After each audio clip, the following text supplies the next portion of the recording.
All right, today we're diving into a really fascinating and frankly pretty serious sleep condition. It's one where that solid wall between your dream world and the real world just completely crumbles. We're talking about REM sleep behavior disorder. So let's get into what happens when dreams decide to break free. So just think about this for a second. What if your most intense, action-filled dreams weren't just movies playing in your head? What if you could actually, physically, live them out? Every punch, every kick, every single night, and you wouldn't even know it was happening. You know, this might sound like something out of a sci-fi movie, but for some people, this is their nightly reality. And that reality can be incredibly intense, even violent. We're talking about real physical actions like punching the air, kicking, shouting things out, swearing, sometimes even leaping right out of bed. The dreams that get acted out are often these high-stakes scenarios, being chased, fighting off an attacker, or defending a loved one. The key thing is, the physical movements perfectly match what's happening in the dream. So the big question is, how on earth is this even possible?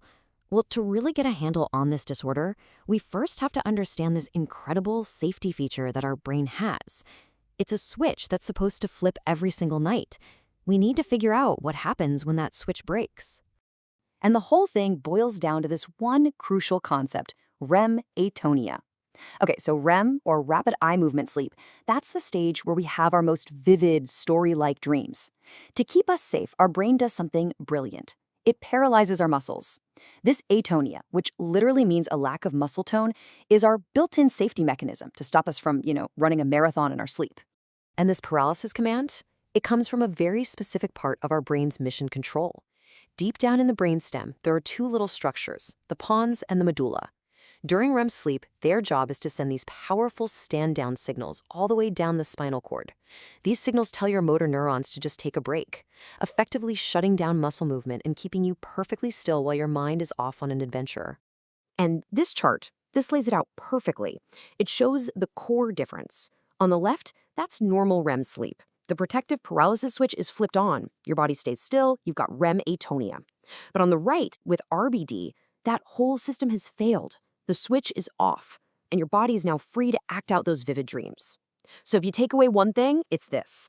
RBD is, at its heart, REM sleep without atonia. That's the whole ballgame.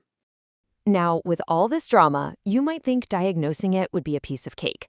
But telling RBD apart from other things that go bump in the night, that actually takes a pretty specific scientific investigation. So let's look at how doctors get to a surefire diagnosis. Look, a doctor can't just rely on stories from a spouse, no matter how wild they are. To be absolutely certain, there is a gold standard test. It's an overnight sleep study, and its official name is polysomnography. This is, without a doubt, the only way to definitively diagnose RBD. So when someone's in the sleep lab, what are the technicians looking for exactly? They're hunting for one specific piece of evidence. They use something called electromyography, or EMG, which measures muscle activity.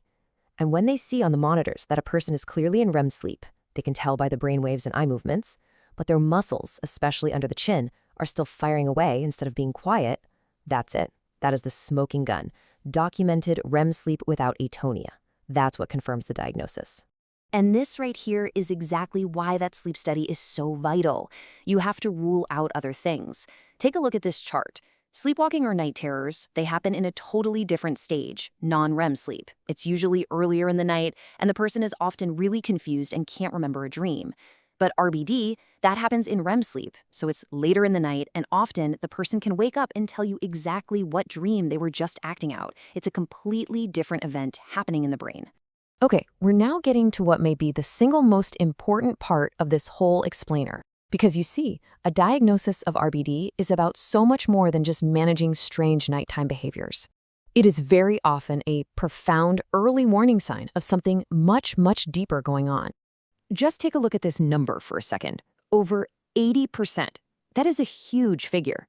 What studies have shown is that the vast majority of people who are diagnosed with what's called idiopathic RBD, which just means it doesn't have a known cause at the time, over 80% of them will eventually develop a specific kind of neurodegenerative disease. And here's the connection. RBD has been found to be one of the strongest predictors we have for a group of brain diseases called synucleinopathies.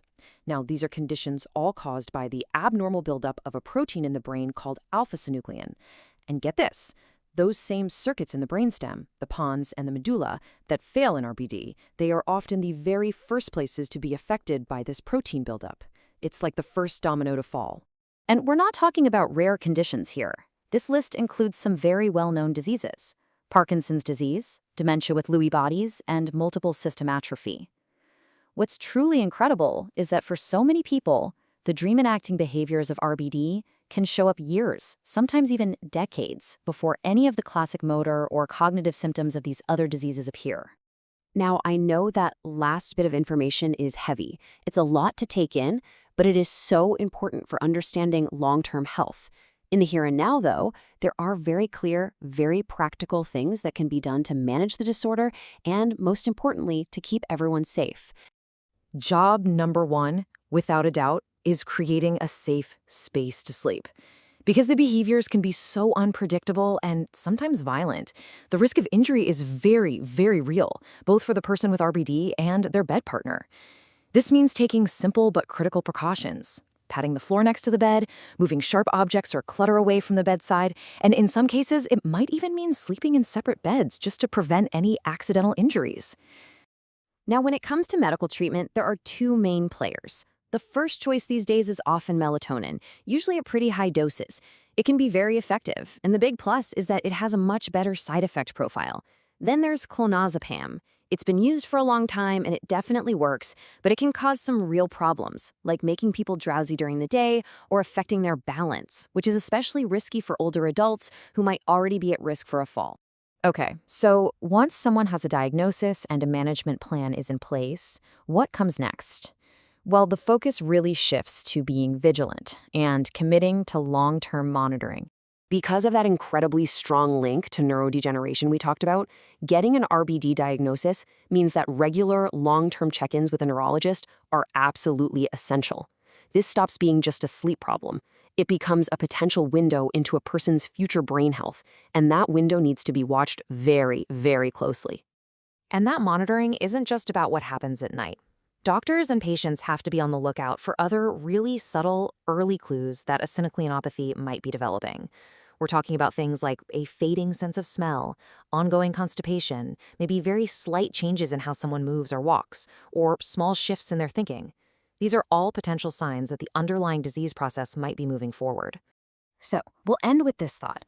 REM sleep behavior disorder really shows us that what happens in the dead of night can be this incredibly powerful clue about our long-term health, a kind of warning signal broadcast directly from our dreaming brain. And it really makes you wonder, doesn't it? If our dreams can reveal a secret this profound about our future, what other critical messages about our health are we just sleeping through?